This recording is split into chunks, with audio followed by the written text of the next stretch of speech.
tudo bom? Bom, para quem não me conhece, meu nome é Priscila e junto com Samara e Isabelle vou passar para vocês o conteúdo de biologia do tartarugas, ok? Então, hoje a gente vai falar um pouco sobre bioquímica, vamos falar sobre carboidratos, proteínas, lipídios e enzimas, tá? Começando por carboidratos. Os carboidratos nada mais são do que açúcares, também pode ser chamado de glicídio ou sacarídeos. Existem alguns tipos de carboidratos, tem uns pequenininhos, tem uns maiorzinhos, e eu vou explicar melhor sobre isso para vocês. Primeiramente, carboidratos é formado por carbono e hidrogênio, já tá falando o nome, né? Carbono, e hidratos de hidrogênio. E existem algumas formas de agrupar esses carbonos e hidrogênios, e daí que vem as classificações que eu vou falar para vocês agora. Tem os monossacarídeos, mono vem de Então, é uma moléculazinha de carbono e hidrogênio formando o carboidrato. Alguns exemplos de monossacarídeos são as pentoses e hexoses. Penta vem de 5, então é um anelzinho aromático com 5 carbonos formando ele e as outras ligações são completas por hidrogênio. E a hexose é a mesma coisa, são 6 carbonos e o resto lá de hidrogênio. Aí você pode dizer, Priscila, mas isso é tão pequenininho, pra que eu vou aprender isso? Uma besteirinha dessa. Minha gente, é muito importante. As pentoses, elas formam o nosso DNA e o RNA. Sabe aquela fitinha lá que a gente vê? Ali tem tanta pentose que a gente nem imagina, tanta pentose.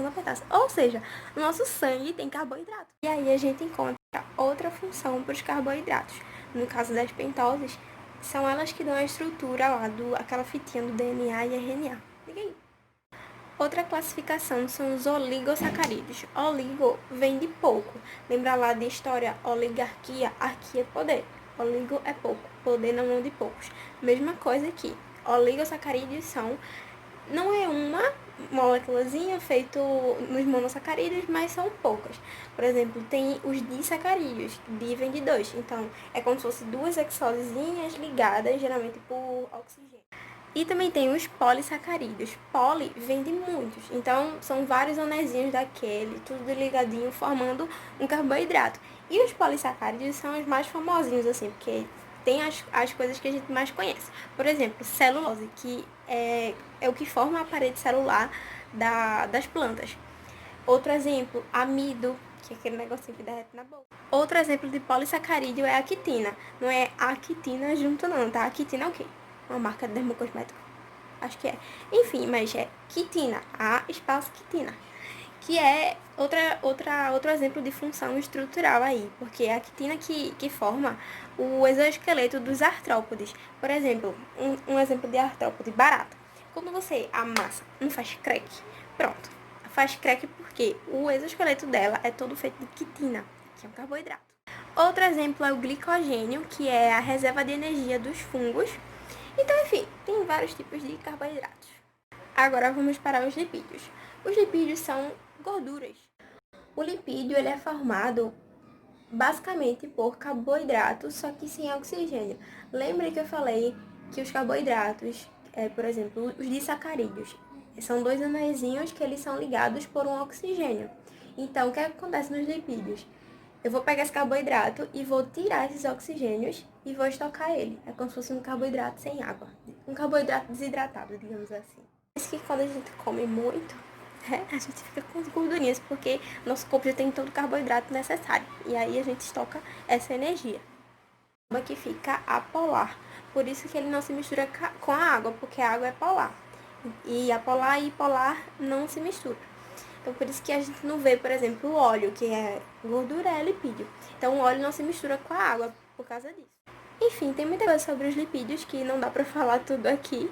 Então, eu aconselho muito fortemente que vocês vejam com muita atenção, com muito carinho, o material que a gente preparou pra vocês, onde tem tudo escrito, tudo detalhadozinho pra vocês, ok? Então, basicamente, essa função dos lipídios é reserva de energia.